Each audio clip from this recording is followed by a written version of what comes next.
Quand on parle des déchets, l'image qui vient spontanément en tête sont celles des ordures ménagères.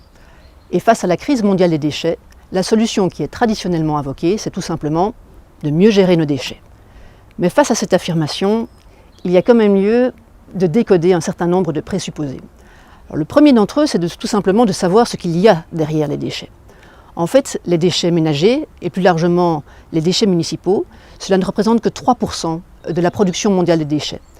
Les 97% restants, ce sont des déchets industriels qui sont issus de l'extraction minière, de la construction ou encore d'autres activités économiques. Alors pour le dire autrement, la plupart des déchets, ils sont produits en amont de la chaîne, aux étapes de l'extraction des ressources, aux étapes de la production, bien avant que les produits et les biens n'arrivent entre nos mains. Le problème de ce cadrage, c'est de mettre l'accent sur certains aspects du débat et d'en oublier tout à fait d'autres au point de les invisibiliser.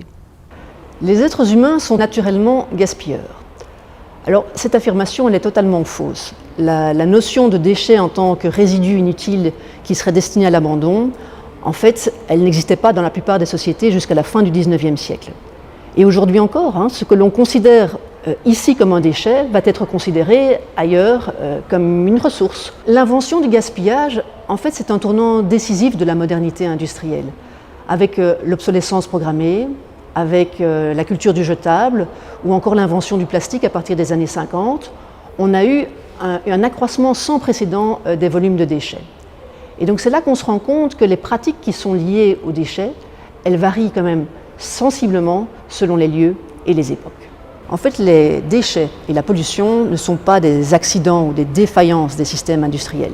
Ils font partie des rouages de ce système. Et c'est bien là que réside l'injustice. Les coûts de la logique productiviste, ils ne sont pas assumés par les entreprises et ce sont les populations et les territoires plus vulnérables qui vont en payer le prix.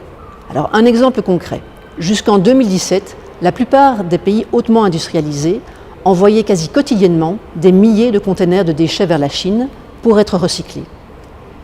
Et puis le gouvernement chinois a décidé quasi du jour au lendemain de fermer ses frontières.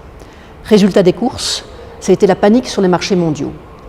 Les États-Unis et l'Europe ont cherché des destinations alternatives à leurs déchets, tandis que dans nos pays, les décharges étaient débordantes et le recyclage était quasi à l'arrêt.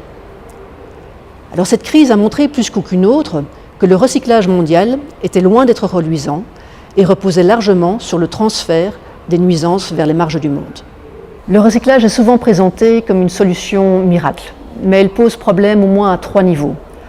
Au niveau environnemental d'abord, le recyclage industriel consomme beaucoup, il va rejeter des déchets qui sont toxiques, il va réclamer une logistique de transport et les résultats du recyclage vont aussi être très variables selon les matériaux. Le verre par exemple se recycle à l'infini, d'autres matériaux comme le plastique vont se dégrader au fil des cycles. Sur le plan économique, la gestion des déchets est un business qui est devenu plutôt rentable. Et les entreprises, les industriels s'en sont bien rendus compte. Ils ont fait des investissements importants dans des solutions technologiques prometteuses, comme la valorisation énergétique, comme le recyclage chimique, ou encore ont misé sur des contrats de gestion juteux avec des municipalités. Le hic dans tout ça, c'est que l'objectif qui est poursuivi par ceux-ci n'est pas tant de réduire les déchets, mais de les rentabiliser. Et on voit comme la valeur marchande a pris le pas sur la valeur environnementale. Sur le plan social, enfin, cette priorité qui a été donnée à cette modernisation et à cette privatisation des systèmes de gestion s'est fait au détriment des collecteurs et collectrices de déchets qui, plus encore que par le passé, ont été exclus et marginalisés. Le bien-jeté individuel et le recyclage industriel ne peuvent pas constituer des solutions à la crise mondiale des déchets. Le seul véritable cadrage qui devrait dominer nos politiques publiques, c'est celui de la justice sociale et environnementale.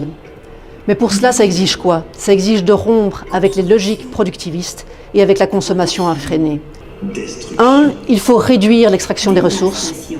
2, il faut rompre, voire inverser la croissance matérielle. Et 3, il faut absolument aussi repenser nos besoins. Déchets, production, gaspillage, négligence.